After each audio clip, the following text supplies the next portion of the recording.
Hey everyone, and welcome back to Old Charles, the channel where we uncover the stories and secrets behind the coins in your pocket. Today, we're diving into a coin that millions of Filipinos have held, spent, and maybe even forgotten about. It's the 1993 Philippines 5 peso coin. You might have one of these in an old jar, a piggy bank, or maybe you got it as change just last week. It looks and feels so common. But the question we're here to answer is it just a piece of pocket change, or could it be a hidden treasure? We're going to explore its fascinating history, break down its design, and most importantly, reveal its true market value in 2024. Stick around, because the answer might surprise you. The year is 1993. The Philippines is a nation on the rise.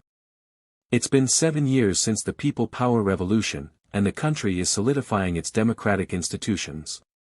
In this era of change and national identity, the Bangko Sentral ng Pilipinas, BSP, introduced a new coin series, and our star, the 5 peso coin, was a key part of it. This coin marked a significant departure.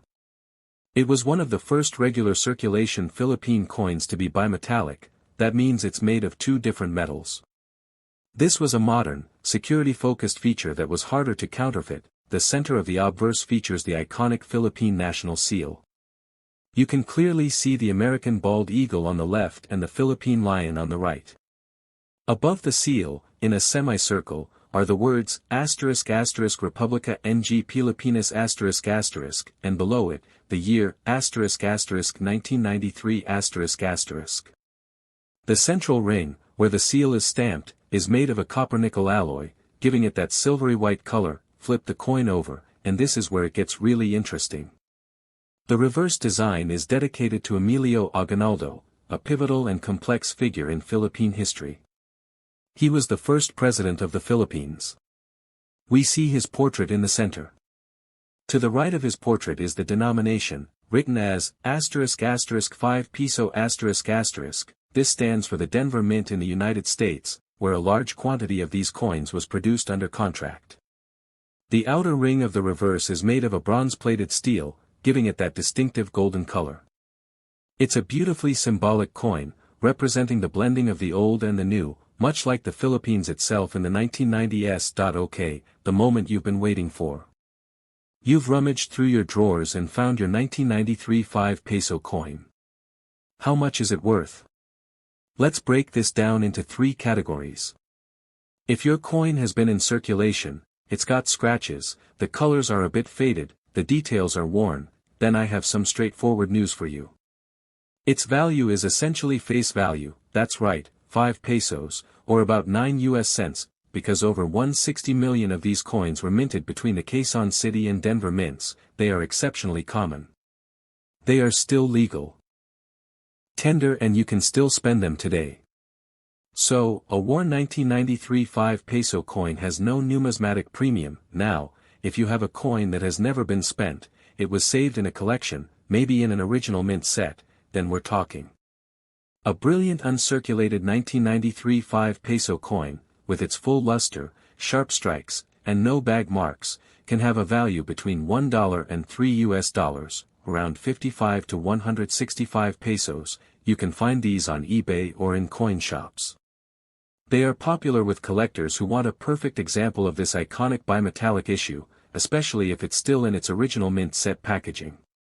But what if I told you there's a version of this coin that can be worth hundreds, even thousands of times its face value?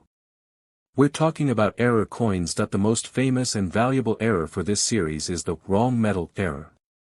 This is where the core of the coin, the silvery part, is made of the wrong alloy. Instead of copper-nickel, it was mistakenly struck on a planchet, a blank coin, intended for another denomination. How can you tell? A genuine wrong metal error will have a core that looks brassy or golden, unlike the silvery white of a normal coin.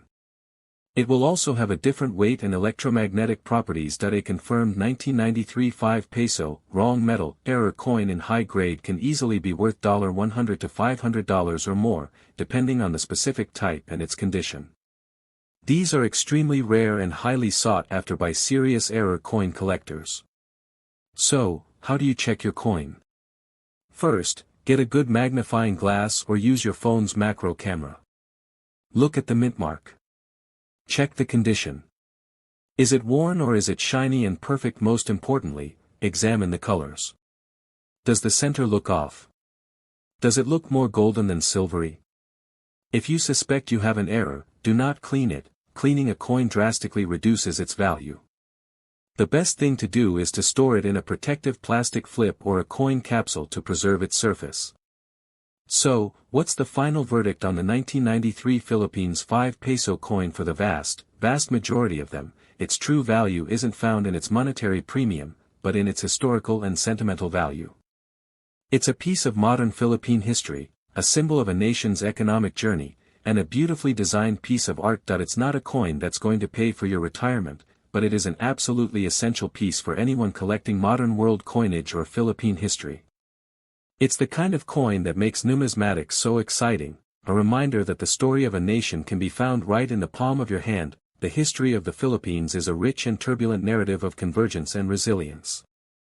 Situated at the crossroads of the Asia-Pacific, its thousands of islands have been a melting pot of indigenous culture, Malay migration, Hindu-Buddhist influence, Islamic faith, European colonization, American modernization, and Japanese occupation. This is the story of how over 7,000 islands became one nation. From around the 9th century, trade with the Srivijaya and Majapahit empires introduced Hindu-Buddhist concepts. This is evident in ancient scripts like Baybayin, folklore, and words like Bathala, supreme god, and Dewata, fairy/nymph. In the 14th century, Arab and Malay traders brought Islam. By 1450, the first sultanate was established in Sulu by Abu Bakr. Soon after, the Sultanate of Maguindanao and the Kota Selyadong, the precursor to Manila, under Raja Suleiman became influential centers.